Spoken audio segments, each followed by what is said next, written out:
যেদিন এরকম একটা ডাল করবেন, বাড়ির সকলে দেখবেন আপনার কাছে এই ডালটা খাওয়ার জন্য বারবার করে বায়না করবে। ছোট বড় বারবার লোকরা বলবে যে এরকম একটা ডাল করো, আর এই ডাল দিয়ে আপনারা যে কোনো কিছু খেয়ে নিতে পারবেন অনায়াসে। তো তার জন্য একবার হলে এরকমভাবে একটা পাট মুসুরি চিংড়ির ডাল করবেন, দেখবেন খুবই ভালো লাগবে।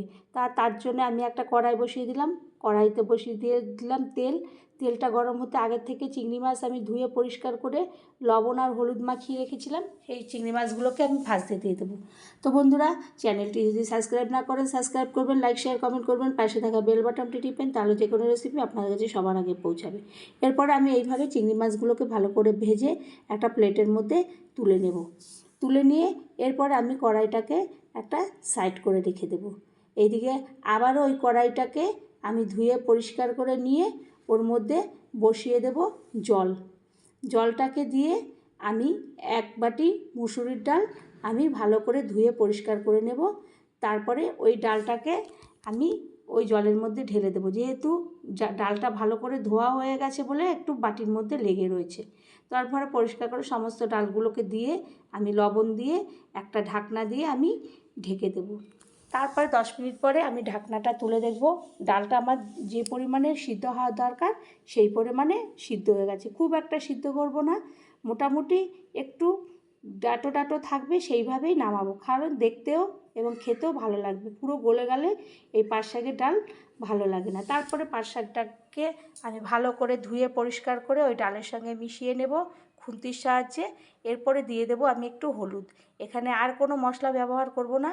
হলুদ দিয়ে ভালো করে নাড়াচাড়া করে ডালটা পাট শাকটা আর হলুদটাকে মিশিয়ে নিয়ে আবারও আমি একটা ঢাকনা দিয়ে ঢেকে দেব। যেই ঢাকনাটা দিয়ে ঢেকেছিলাম তার মধ্যে আমি লঙ্কা দিয়ে দেব, প্রায় 6-7টা পাকা কাঁচা লঙ্কা মিলিয়ে মোটা করে লঙ্কা দিয়ে দেব, কারণ এখানে শুকনো লঙ্কার কোনো গুঁড়ো ব্যবহার হবে না, সেই কারণে লঙ্কাগুলো কাঁচা লঙ্কা দিয়ে দিলাম। এটা কাঁচা লঙ্কারই করা ঠিকঠাক হয়। তারপরে ঢাকনাটা আবার তুললাম, তোলার পরে একটা বাটি নিয়ে নিলাম, নিয়ে সাঁড়াশি দিয়ে আমি ভালো করে ডালটাকে ওই বাটির মধ্যে ঢেলে নেব। কড়াইটাকে আবারও ধুয়ে পরিষ্কার করে ওই কড়াইতে তেল দিয়ে 2টো শুকনো লঙ্কা ফোড়নে দেব। আমি ওর মধ্যে 1 মুঠো পেঁয়াজ ঝিরিঝিরি করে কেটে রেখেছিলাম, সেই পেঁয়াজটা। এরপরে আমি খুন্তির সাহায্যে পেঁয়াজ এবং শুকনো লঙ্কাটাকে ভালো করে ভাজা ভাজা করে নেব, কাঁচা গন্ধ দূর করে নেব। তারপরে ওই পেঁয়াজটাকে সাইড করে রেখে প্রায় 8-10টা রসুন আমি থেতো করে নিয়েছিলাম, সেই রসুনগুলোকে দিয়ে দেব। দিয়ে আবারও পেঁয়াজ রসুন আর লঙ্কাটাকে ভেজে নেব। তারপরে আবার সাইড করে রেখে একটু গ্রেট করা আদা দিয়ে দেব। এরপরে পেঁয়াজ রসুন আদা লঙ্কাটা ভালো করে ভাজা হয়ে গেলে আমি লম্বা লম্বা করে টমেটো কেটে রেখেছিলাম, ওই টমেটোটা দিয়ে দেব। এই ডালের মধ্যে একটু টমেটোটা দিলে খেতেও ভালো লাগবে, একটু টক টক লাগবে, ভালো লাগবে খেতে। তো টমেটোটা খুব একটা নরম করব না, একটু মাঝারি মতো নরম হয়ে গেলে আমি ততক্ষণ পর্যন্ত দেখব যে একটু নরম হয়ে আসছে, মজে আসছে, তখন আমি যে ডালটা রেখেছিলাম সেই ডালটা এই কড়াইয়ের মধ্যে আমি ঢেলে দেব।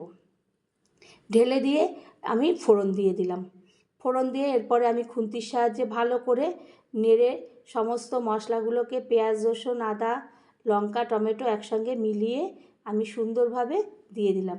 তো সামান্য একটু মিষ্টি দিলেও হয়, না দিলেও চলে, তো দিলে টক ঝাল মিষ্টি একটা ব্যালেন্সটা ঠিক থাকে। তারপর আমি নাড়াচাড়া করে সমস্ত ডালগুলোকে এক জায়গায় করব, কিন্তু চিংড়ি মাছটাকে আমি লাস্টে দেবো, তাহলে সেন্টটা বেশ ভালো বেরাবে। আবারও আমি সাঁড়াশি দিয়ে ওই বাটিটার মধ্যে ডালটাকে সুন্দরভাবে আমি ঢেলে নেব। ঢেলে আমি কড়াইটাকে সাইড করে রাখবো। এরপরে আমি ওপর থেকে চিংড়ি মাছগুলোকে দিয়ে দেব।